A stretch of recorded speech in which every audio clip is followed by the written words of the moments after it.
Hi everyone, welcome to our second week of our summer course.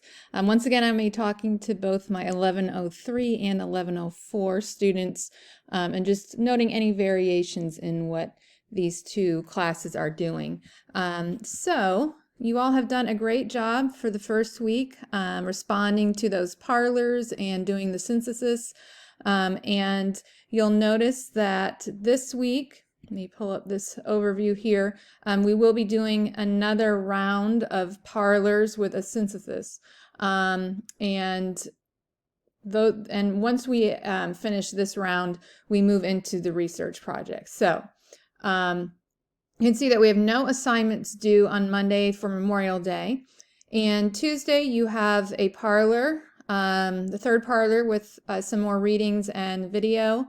And then you're also doing we're going to start working in a few activities that will help you prepare for the upcoming research project, which is the major assignment in the course. Okay, so the first thing that you're going to be doing is a curiosity and inquiry-based research activity. So we do something called inquiry-based research in this class. So that's probably different than the kind of research you've done in the past. So you're going to be learning about that in this activity, and you do not turn anything in for this, but you want to go over everything, make sure that you're looking at this infographic here. Let me pull that up.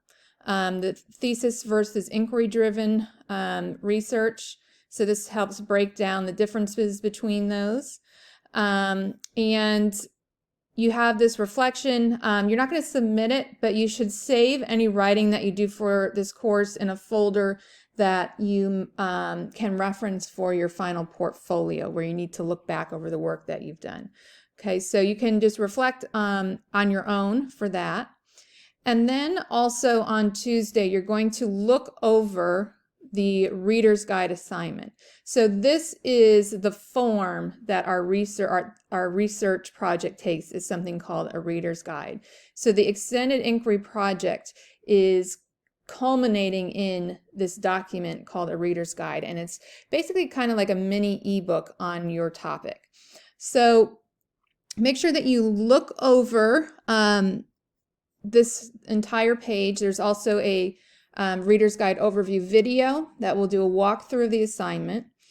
Okay, and this breaks down the different phases of the inquiry project and how we'll be putting it together as a Reader's Guide.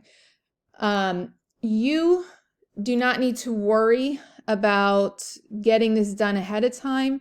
As long as you are doing the assignments day by day on the calendar, you will be on track to be doing the Reader's Guide correctly. So you don't need to go ahead and be working on that on your own at all. So that's really important to know.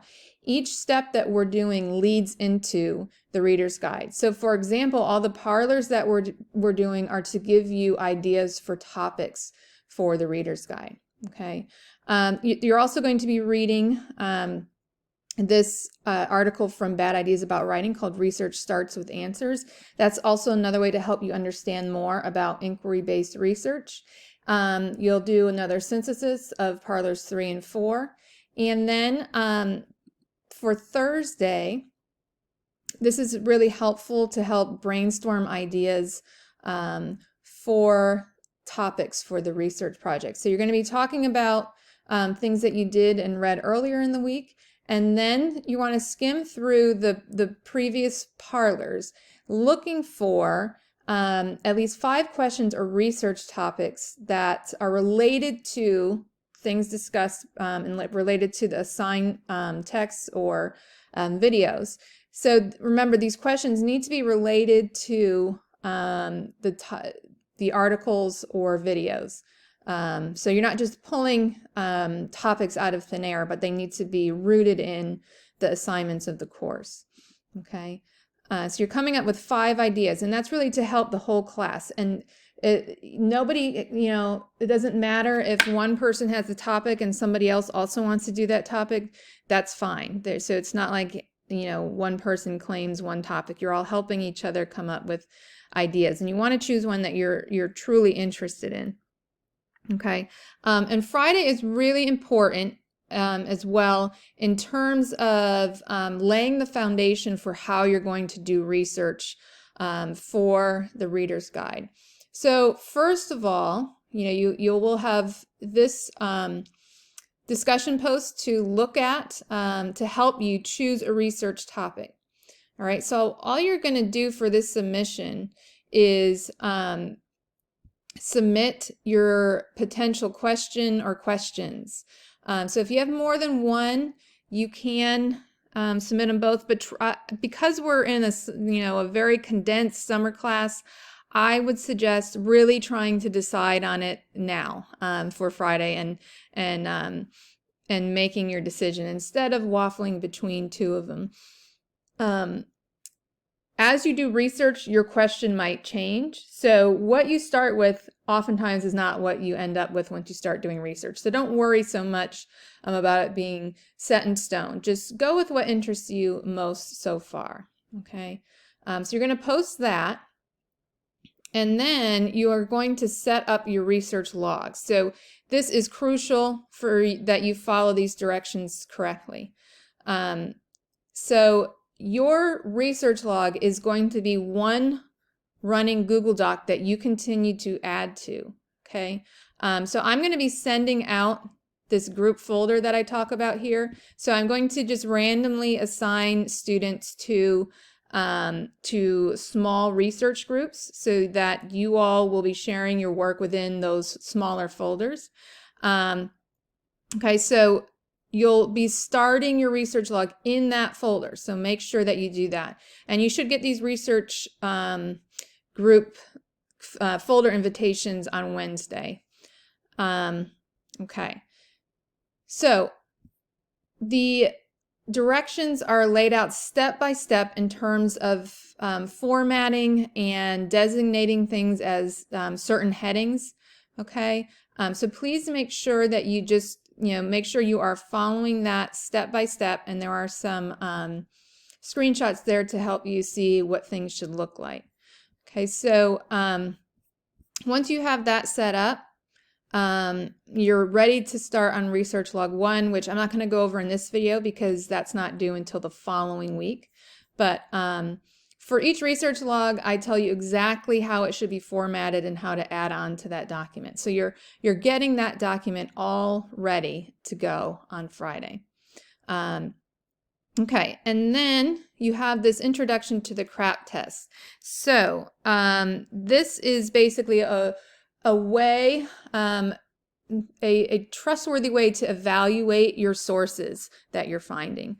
And so this is going to introduce you to how to do that. Basically, there's a test in terms of, you can see these currency, relevance, authority, accuracy, and purpose. And you give each of those a score.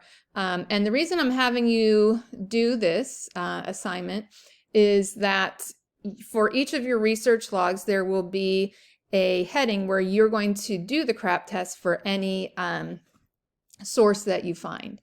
And just to want to point out that this is not a discussion post, so anything that's not a discussion post, somebody was having trouble finding out, how to submit it. There should be a green button up here for you that says Start Assignments. I know somebody emailed me about that, so I just want to point that out in case anyone else has that trouble. So it's not a discussion post, and if it's not a discussion post, you'll see that button to start the assignment that way. Okay, so that walks you through that. And then for my 1104 students, you are required to do the studio on summarizing.